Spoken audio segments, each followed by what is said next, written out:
The Other 99%. You Can Dare to Lead by Debashis Chatterjee. Introduction.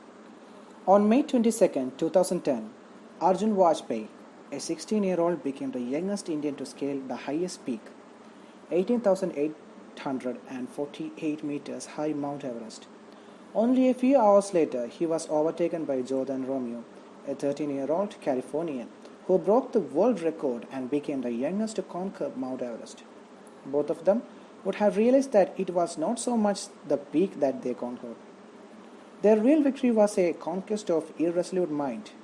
Arjun said in an interview that his sleep-deprived body wanted to abandon the climb and turned back on many occasions. But he ignored the resistance of his body and resolved in his mind to complete the climb. Like Jordan and Arjun, we all aspire to reach the chosen peaks of our jobs, careers, goals, and accomplishments. Those visible peaks of our world are just 1% of the challenge.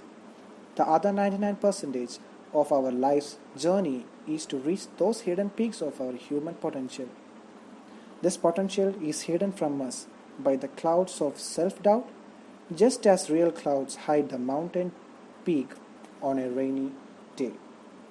The only way to get to the summit is to wade through the irresolute mind, which resembles a stiff and uneven terrain of the mountain. We often define the success of our lives ascent in many currencies such as money, fame, and power.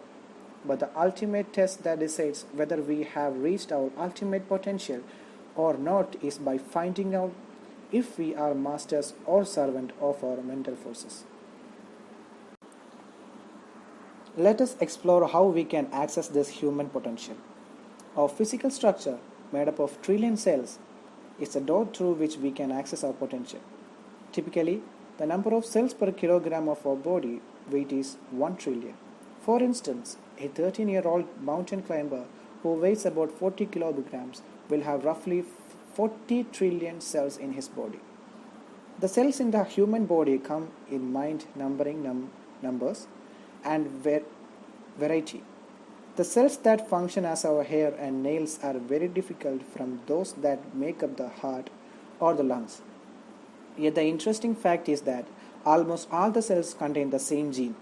A gene is a biochemical blueprint or a map contained within the nucleus of a single tiny cell. A gene contains the basic information that gives the human body its unique form and function. For a mountain climber, just as it is with all of us, a gene serves as an on-off switch system that determines the flow of human potential in a given situation. Genes in each cell nucleus contain a large amount of information, like the circuits in a switchboard, that create pathways for the flow of electricity. When a mountaineer meets with a specific challenge, like a snowstorm, his body is genetically switched on to face it. A gene also determines when a certain aspect of our human potential stops functioning. Like when faced with high stress, jet black hair of a human being can turn white prematurely, indicating that those genes responsible for blackening of our hair has simply been switched off. This is similar to a boy's gene in early adulthood that switches on to the potential for facial hair and beard, whereas similar genes for girls are switched off. Some studies claim that barely 1% of our genetic switchboard is usually switched on. Most of the times, the other 99% appears to be switched off. During an emergency, such as landslide or an accident, the sleeping genes are switched on for a mountaineer. This explains why some people display great capacity for physical effort during a crisis or extreme challenge. The mind of a human being, as well as sudden changes in the environment, play a great role in switching on genes that have been switched off so far. I would like you to think of a flute made of hollow bamboo. A flute has several holes through which air waves passes, giving rise to sweet music. The human mind is like those air waves that use the structure of the holes in the flute and switches on audible music. A master flute player switches on and switches off the holes in flute at will. He does so with his skillful fingers even as he blows his breath inside the flute. The well-designed flute, like the structure of the genes, is responsible for just 1% of the music of life.